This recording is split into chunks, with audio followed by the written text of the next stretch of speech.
द्रवहु सुदशरथ अजर बिहारी।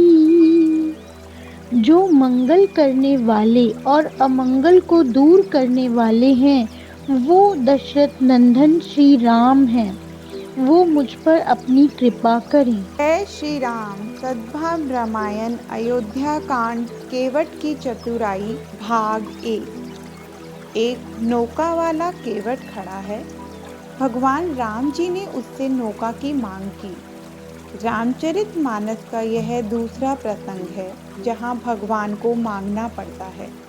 सम्राट जिनसे मांगते हैं वे सम्राटों के सम्राट आज एक कंगाल केवट से मांगते हैं कि भाई हमें उस पार जाना है, हमें नौका में बिठा।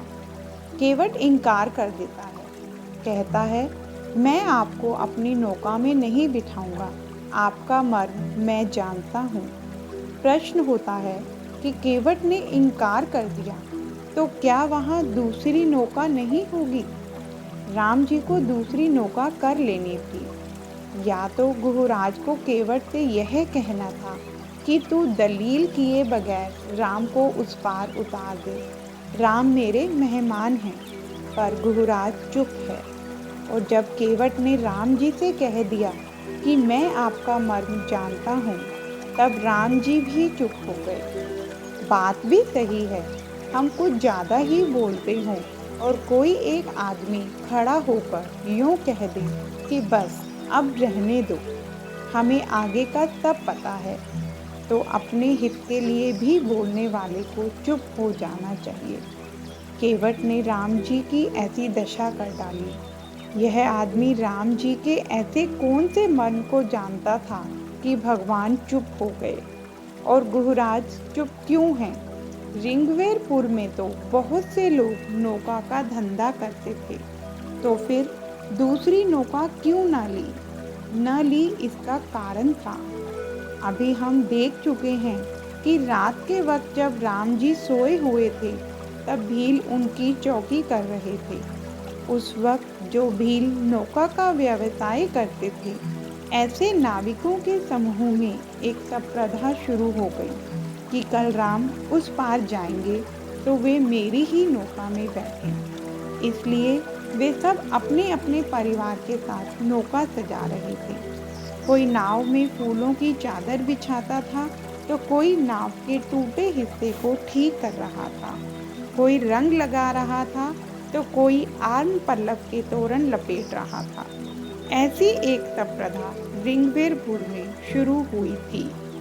यह केवट भी ऐसा एक प्रतिस्पर्धी था। गरीब आदमी, उसकी नाव पुरानी थी, थोड़ी टूटी हुई थी। केवट ने देखा कि इतनी सारी नौकाएं सजी धजी हैं, उसमें मेरी नौका का नंबर कहाँ से लगे? और यदि राम कल मेरी नौका में न बैठे तो इस जिंदगी का कोई अर्थ नहीं। केवट की आंख में आंसू आ गए। केवट की पत्नी ने कहा, आप चिंता न करें, आपका प्रेम सच्चा होगा तो प्रभु सभी नौकाएं छोड़कर आपकी नौका में बैठेंगे। ईश्वर प्रेम का भूखा होता है। केवट ने कहा, तेरी बात सच्ची है, पर गुहराज ऐसा नहीं होने देंगे। वे कहेंगे कि राम जी मेरे मेहमान हैं, उन्हें ऐसे जर्जरित नौका में नहीं बैठा सकते। आप ऐसा क्यों मानते हैं? आप आखिरी स्थिति पर विश्वास रखिए न। राम चाहे तो सभी की बुद्धि बदल डालें, सब प्रभु पर छोड़ दीजिए। परमात्मा चाहेंगे तो पूरी सफलता मिलेगी। आप श्रद्धा रखिए। नौका को वैसी ही छोड़कर पत्नी के वचन पर विश्वास रख केवट धनुष्मान लेकर राम जी की चौकी करने लगा। हुआ ऐसा कि उसकी चौकी जहाँ लक्ष्मण और गुहराज चर्चा करते थे, वहीं पर लगी। लक्ष्मण जी गुहराज को यूँ बता रहे थे कि राम पूर्ण ब्रह्म हैं। केवट ने यह सुना। इसमें से पहली वस्तु तो यह पकड़ में आई कि राम यह कोई व्यक्ति नहीं, साक्षात ब्रह्म है। दूसरा, लक्ष्मण जी ने कहा कि राम के चरणों में समस्त परमार्थ है।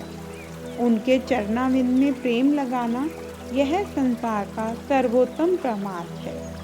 इसलिए केवट को लगा कि उस चरणाविंद को मैं पखार लूं और चरणामृत पालूं तो वह प्रमाद मुझे मिल जाए।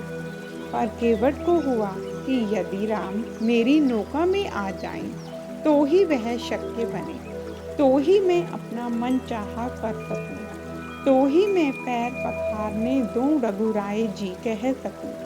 पर इतना सारी सजी धजी नौकाएं छोड़कर ये मेरी नौका में क्यों कर आए।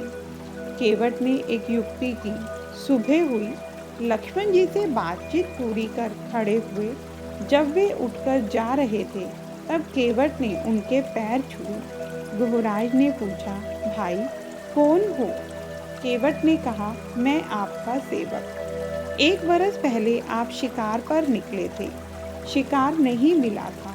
आपको बहुत प्यास लगी थी। मैं लकड़ियों का गट्ठर उठाए वहां से जा रहा था। आपने मुझसे कहा, केवट मुझे पानी पिला। तब लकड़ियों का गट्ठर एक ओर रखकर मैंने आपको पानी ला दिया था। वह पानी पीने के बाद आपने यूं कहा था कि केवट, तूने अपने मालिक को तृप्त किया है। मैं तुझे वचन देता हूँ, मांग क्या दूं। जय श्री राम।